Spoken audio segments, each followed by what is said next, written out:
இதெல்லாம் உங்க தாத்தா காலத்து டெக்னிக்குங்க. இன்னுமா திருந்தாம இதையே நம்பிக்கிட்டு இருக்கிறீங்க? சி ஓட்டர்ஸ் ஒரு கருத்து கணிப்பு வெளியிட்டு இருக்கிறீங்க. மக்களுடைய கருத்தா எந்த மக்கள்கிட்ட போய் கேட்டாங்க? எல்லாம் இவங்க கைக்கூலிகள் தானே. இவர்களே இவர்களுக்கு வாய்க்கு வந்தபடி வரிசைப்படுத்தி ஒரு கருத்து கணிப்பு வெளியிட்டு இருக்கிறாங்க. தமிழ்நாட்டின் அடுத்த முதல்வர்கள் யார்? அதையெல்லாம் மக்கள் வாக்களித்து தேர்ந்தெடுக்கிறது இல்லை. எல்லாம் சி ஓட்டர்ஸே முடிவு பண்ணி வரிசைப்படுத்திடுவாங்க.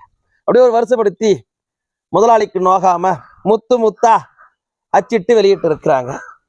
அதாவது தமிழ்நாட்டு மக்கள் பொழுது விடியறதுல இருந்து பொழுது சாயிற வரைக்கும் செஞ்ச தப்ப நினைச்சு வெந்து வெந்து தினந்தோறும் யார திட்டிக்கிட்டு இருக்கிறாங்களோ அவர்களுக்குத்தான் 27% ஆதரவு இருக்கிறதாகவும், இரண்டாவது முன்னாள் தான் கட்சி ஆரம்பிச்சிருக்கிறாரு. இன்னும் முழுசா தமிழ்நாட்டுல பல பேருக்கும் அந்த கட்சி இருக்கிறதா கூட தெரியாது.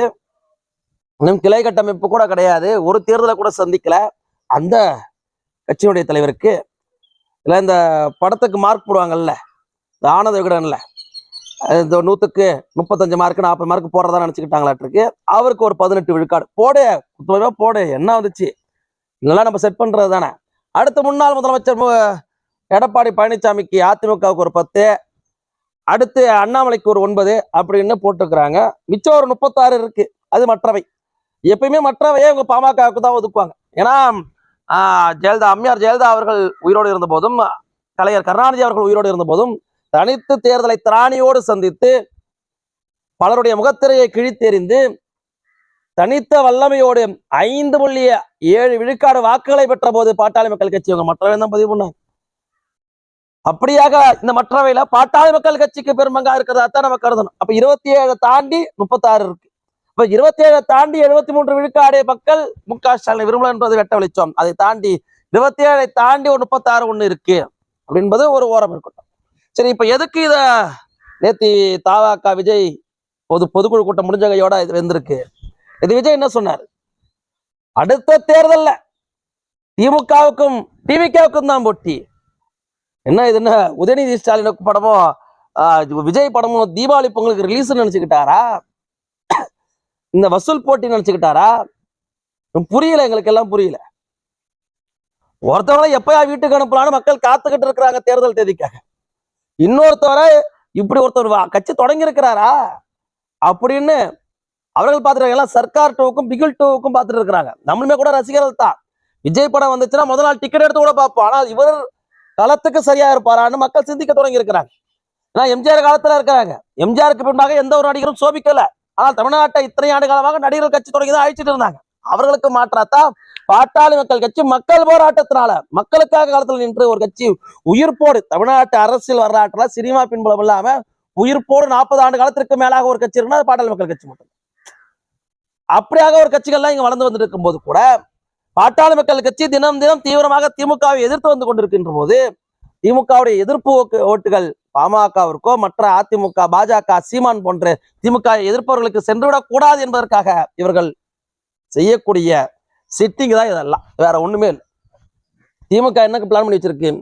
நம்மளுக்கு தனித்த செல்வாக்கு இல்லை, கூட்டணி கட்சிகளுடைய முதுகலை ஏறி கொஞ்சம் கொஞ்சம் சவாரி பண்ணிக்கிட்டு இருக்கிறோம், அதுலயுமே ஓட்டையை கொண்டு மாட்டிருக்கு. ஏற்கனவே 10 ஆண்டு காலம் ஆட்சியில இருந்த அதிமுகவையே நாம கஷ்டப்பட்டு 1000 கோடியை கொட்டி அரைச்சுதான் வீழ்த்த முடிகிற சூழ்நிலை இருந்துச்சு. அதுவும் சில்லற வாக்குகள் வித்தியாசத்துலதான் இப்ப முதலமைச்சர் நாற்காலியே உட்கார முடிஞ்சது.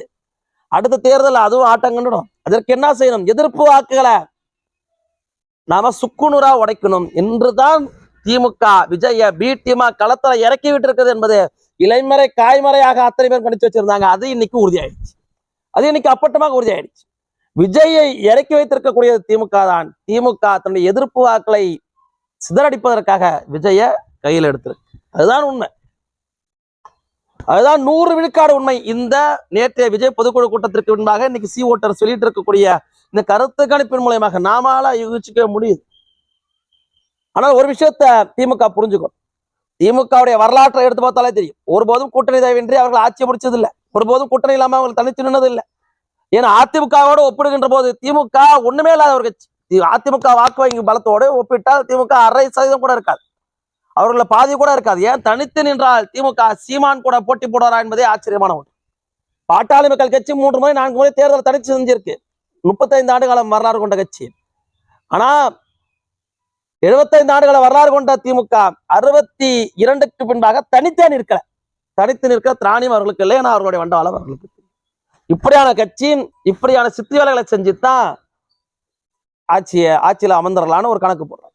எப்பவுமே கலைஞர் ஒரு ஃபார்முலா போடுவாரு. பாமக எழுச்சியா இருக்கா, உடடா அந்த கட்சியில இருந்து ஒரு 1-2 பேர் இருப்பாங்க, அவங்கள புடிச்சு போட்டு ஒரு கட்சி தொடங்க வை. தேமுதிக அதுல இருந்து ஒரு கட்சியை உடைச்சி ஒரு 2-3 பேரை தூக்கி போடு. அதுல என்னென்ன வித்தியாசம் பாருங்க. பாமக உடைச்சா தமிழ் பாமக, தேமுதிக உடைச்சா தமிழ் தேமுதிக. அதுதான் ஆச்சரியம். அவருக்கு முடிச்சிட்டு கூட இவருக்கு முடிச்சிட்டு கூட. இதெல்லாம் வரலாறு. இப்படியெல்லாம் தான் திமுக தன்னை நிலைநிறுத்தி இருக்கு. ஒரு கூட்டணி தேவனாலையும் எதிர் ஓட்டுகளை சிதறடித்தும் இப்படிதான் நிலைநிறுத்தி இருக்கு. இப்ப இவர்கள் என்ன நிறுவ பாக்குறாங்க, திமுகவிற்கு எதிர்ப்பா விஜய் வந்திருக்கிறாரு, விஜய் தான் எதிராளி, அதிமுக ஒண்ணுமே இல்ல, எங்களை தினம் தினம் ஏற்று கொண்டு இருக்கக்கூடிய பாமக மீது நாங்கள் எங்கள்கிட்ட இருக்கக்கூடிய திருமாவளவன் மூலமாகவோ அல்லது வேறு சிலரின் மூலமாகவோ நாங்கள் விமர்சனம் பண்ணிக்கிட்டே இருப்போம். பாமக என்ன பிரச்சாரம் பண்ணாலும் பணத்தை கொடுத்து அடிச்சிருவோம். மக்களுக்கு ஓட்டுக்கு பணத்தை கொடுத்தா மறந்துடுவாங்க. பாமக என்எல்சியாக போராடுதா, பாமக டாஸ்மாக எடுத்து போராடுதா, பாமக பசுமை மீட்பதற்காக போராடுதா, ஆனா மக்கள் அதெல்லாம் கருத்துல கொள்ள மாட்டாங்க. கரெக்டா தான் பேசாரு அப்படின்னு பேசிட்டு கடைசி நாள் அன்னைக்கு பணத்தை வாங்கிட்டு ஓட்டு போட்டுருவாங்கன்னு நம்பிக்கிட்டு இருக்கு.